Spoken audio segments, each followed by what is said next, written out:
이 새벽에 주 앞에 나오신 분들을 진심으로 환영합니다. 찬송가 267장입니다. 267장입니다. 찬송가 267장 찬양하면서 우리 9월의 첫날 은혜의 보좌 앞으로 나아가겠습니다. 267장입니다. 주의 확실한 약속의 말씀 듣고 주만 믿으면 구원을 얻으리라. 할렐루야 할렐루야. 내가 예수를 믿어 그의 흘리신 피로 내 죄 씻었네. 할렐루야 할렐루야. 내가 예수를 믿어 그의 흘리신 피로 내 죄 씻었네. 나의 갈 길이 험하고 위험하나 항상 예수의 도우심 믿고 가네. 할렐루야 할렐루야. 내가 예수를 믿어 그의 흘리신 피로 내 죄 씻었네. 할렐루야 할렐루야. 내가 예수를 믿어 그의 흘리신 피로 내 죄 씻었네.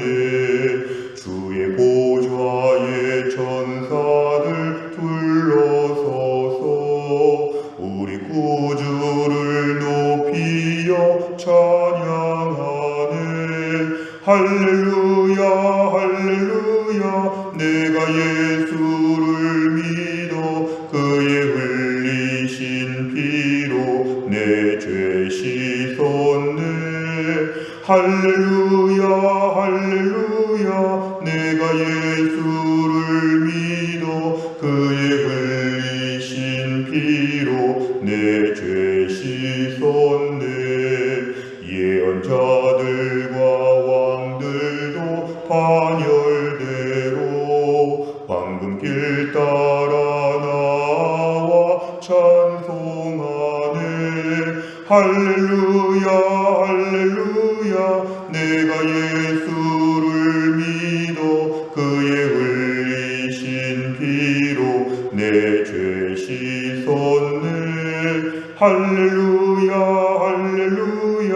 내가 예수를 믿어 그의 흘리신 피로 내 죄 씻었네. 우리 모두 다 그 반열 뒤따르며 함께 즐거운 찬송을 부르리라. 할렐루야 할렐루야. 내가 예수를 믿어 그의 흘리신 피로 내 죄 씻었네. 할렐루야 할렐루야. 내가 예수를 믿어 그의 흘리신 피로 내 죄 씻었네. 아멘. 하나님 말씀은 로마서 9장입니다. 로마서 9장 1절부터 13절까지입니다. 로마서 9장 1절부터 13절. 우리 1절과 2절은 한 절로 되어 있기 때문에 제가 읽습니다. 1절부터 13절까지 말씀 저 한 절 씩도록 하겠습니다. 제가 1, 2절을 먼저 읽겠습니다. 내가 그리스도 안에서 참말을 하고 거짓말을 아니하노라. 나에게 큰 근심이 있는 것과 마음에 그치지 않는 고통이 있는 것을 내 양심이 성령 안에서 나와 더불어 증언하노니 나의 형제 곧 골육의 친척을 위하여 내 자신이 저주를 받아 그리스도에게서 끊어질지라도 원하는 바로라. 그들은 이스라엘 사람이라. 그들에게는 양자됨과 영광과 언약들과 율법을 세우신 것과 예배와 약속들이 있고 조상들도 그들의 것이요 육신으로 하면 그리스도가 그들에게서 나셨으니 그는 만물 위에 계셔서 세세의 찬양을 받으실 하나님이시니라. 아멘. 그러나 하나님의 말씀이 폐하여진 것 같지 않도다. 이스라엘에게서 난 그들이 다 이스라엘이 아니요 또한 아브라함의 씨가 다 그의 자녀가 아니라 오직 이삭으로부터 난 자라야 내 씨라 불리리라 하셨으니 곧 육신의 자녀가 하나님의 자녀가 아니요 오직 약속의 자녀가 씨로 여기심을 받느니라. 약속의 말씀은 이것이니 명년 이 때에 내가 이르리니 사라에게 아들이 있으리라 하시니라. 그뿐 아니라 또한 리브가가 우리 조상 이삭 한 사람으로 말미암아 임신하였는데 그 자식들이 아직 나지도 아니하고 무슨 선이나 악을 행하지 아니한 때에 택하심을 따라 되는 하나님의 뜻이 행위로 말미암지 않고 오직 부르시는 이로 말미암아 서게 하려 하사 리브가에게 이르시되 큰 자가 어린 자를 섬기리라 하셨나니 기록된 바 내가 야곱은 사랑하고 에서는 미워하였다 하심과 같으니라. 아멘. 9월부터 로마서 9장의 말씀을 중심으로 이제 하나님 말씀을 다시 묵상을 합니다. 오늘 본문의 9장의 말씀을 보시면 특별히 1절, 2절부터 5절까지의 말씀은 조금 특별한 말씀입니다. 이것은 사도 바울이 자신이 유대인의 혈통을 가진 자로서 무엇보다 동족에 대한 안타까움을 얘기하고 있습니다. 1, 2절에 보시면 내가 정말 진실된 말을 지금 하려고 하는데 마음에 큰 근심도 있고 고통도 있다는 것입니다. 로마서 8장까지 감격스러운 복음에 대하여 다 설명을 했는데 이제 9장에 넘어와서는 이 좋은 복음, 이 은혜로운 복음에 대하여 지금 유대인들이 믿지 않고 있는 현실에 대하여 안타깝게 얘기합니다.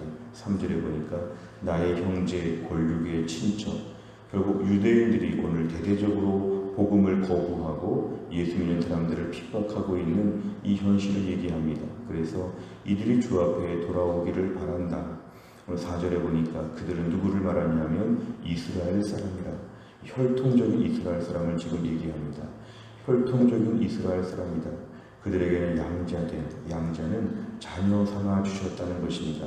입양되었다는 것입니다.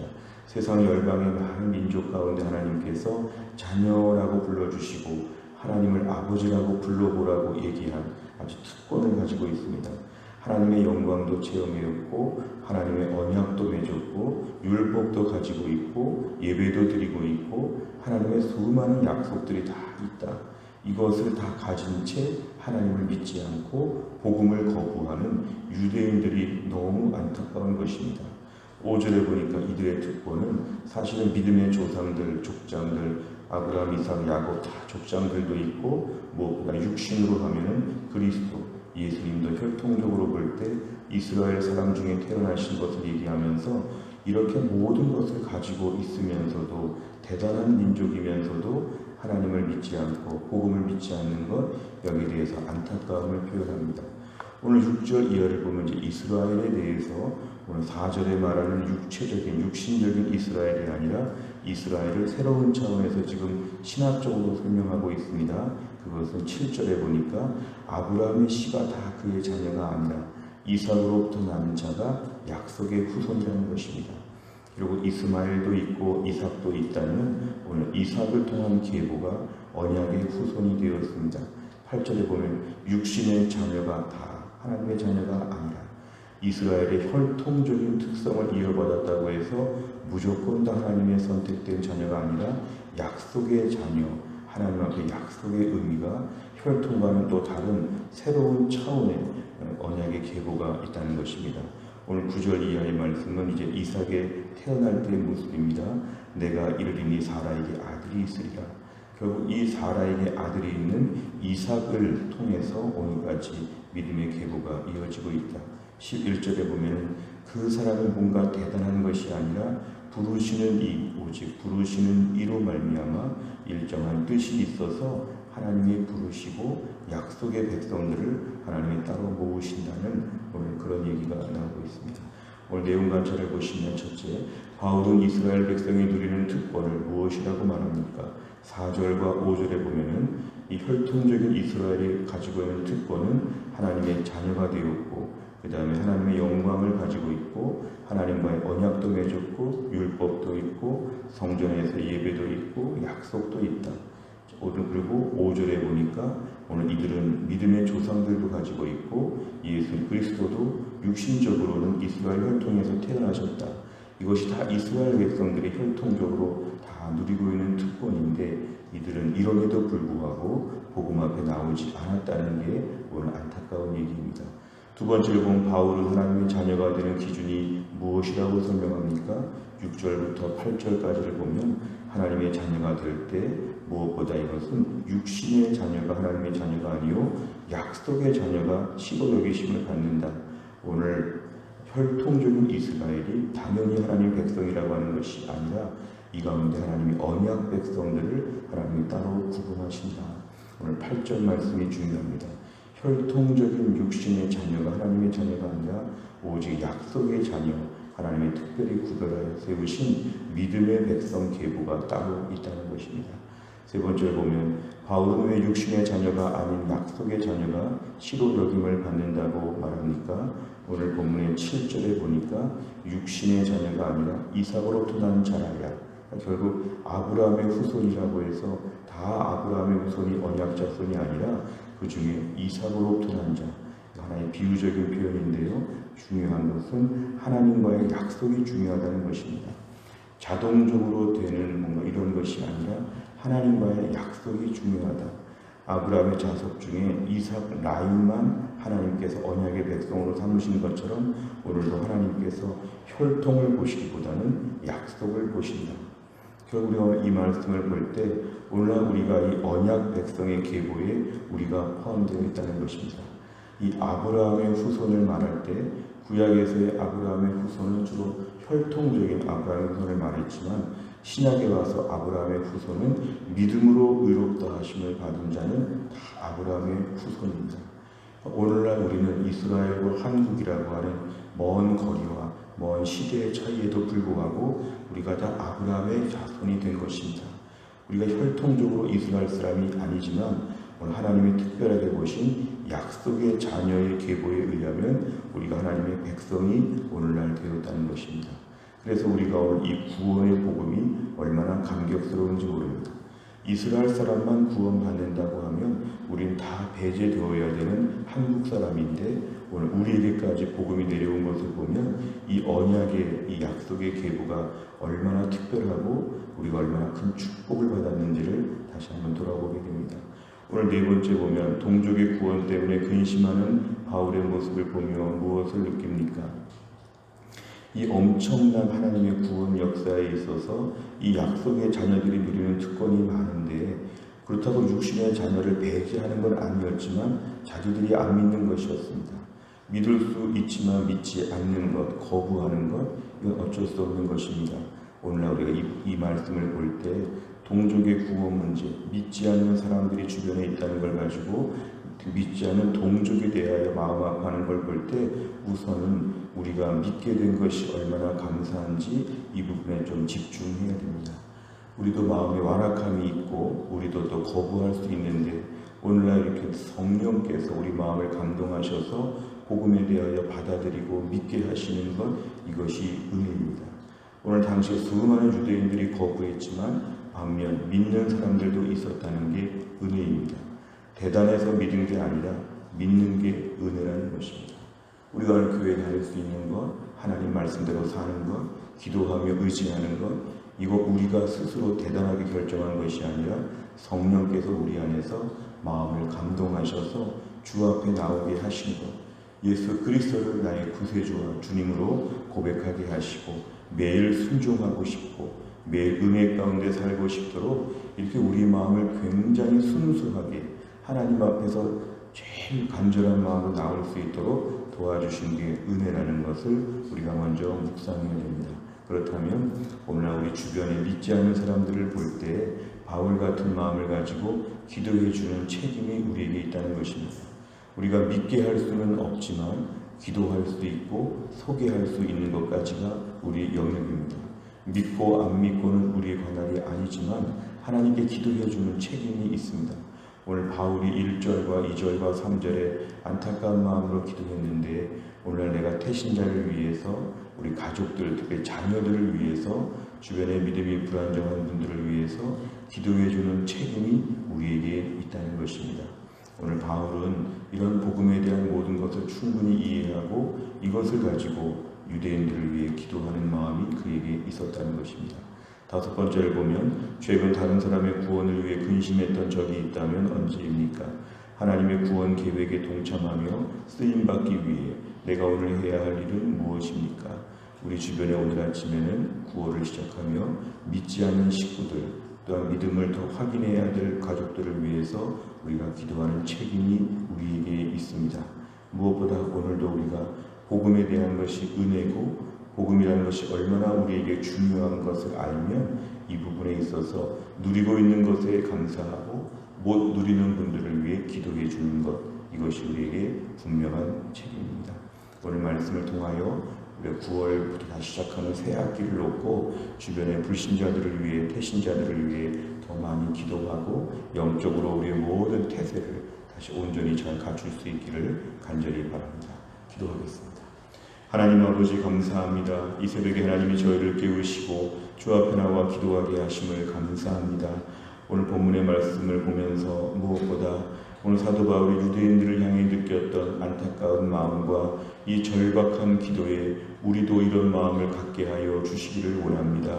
하나님, 나 하나 믿음 지키기도 어려운 때를 살아가고 있지만 오늘 사랑하는 우리 가족들, 우리 자녀들, 우리 가족 중에 믿지 않는 식구들을 위하여서 안타까운 마음으로 기도하게 하여 주시고 무엇보다 우리 태신자를 작정하고 이제 가을에 하나님께서 영적인 추수를 할 수 있도록 도와주시기를 기도하며 다시 한번 저희들의 마음이 하나님 아버지 태신자를 품는 우리의 믿음 생활이 될 수 있도록 역사하여 주시기를 원합니다. 아버지 하나님, 무엇보다 우리는 이스라엘 사람도 아닌데 오늘 우리에게까지 복음의 빛을 비춰주시고 우리가 오늘 약속의 자녀가 되어서 하나님을 섬기며 천국을 소망하며 예수님의 십자가의 피로 의롭다함을 받을 수 있도록 우리를 높여주심을 감사합니다. 허무하고 천박하고 지저분하고 냄새나고 모순나는 인생 가운데서 하나님이 저희를 구별하여 약속의 자녀로 삼으시고 하나님을 아버지라 부를 수 있는 놀라운 구원의 축복을 주셨사오니 오늘도 우리가 코로나 때 힘들고 어려운 때를 살면서도 구원받은 기쁨과 감격이 삶의 모든 슬픔과 무거운 것들을 압도할 수 있는 하늘의 축복을 맛보는 귀한 삶이 되게 하여 주옵소서. 이제 9월부터 교회 하반기 사역이 여러 가지 시작이 됩니다. 하나님께서 은혜를 베푸사 교회 모든 사역 가운데 하나님이 축복하여 주시고 이 어려운 중에도 성도들이 영적으로 성장하고 하나님의 영광을 위해 쓰임받을 수 있도록 우리 모두를 붙잡아 주옵소서. 한날의 일정을 주님께 의탁하오며 예수님의 이름으로 기도하옵나이다. 아멘.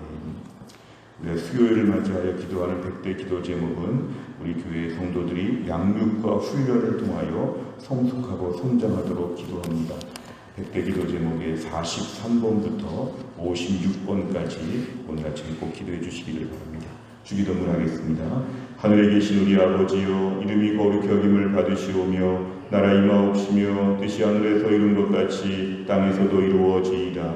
오늘날 우리에게 일용할 양식을 주옵시고 우리가 우리에게 죄 지은 자를 사하여 준 것 같이 우리 죄를 사하여 주옵시고 우리를 시험에 들게 하지 마옵시고 다만 악에서 구하옵소서. 대개 나라와 권세와 영광이 아버지께 영원히 있사옵나이다. 아멘.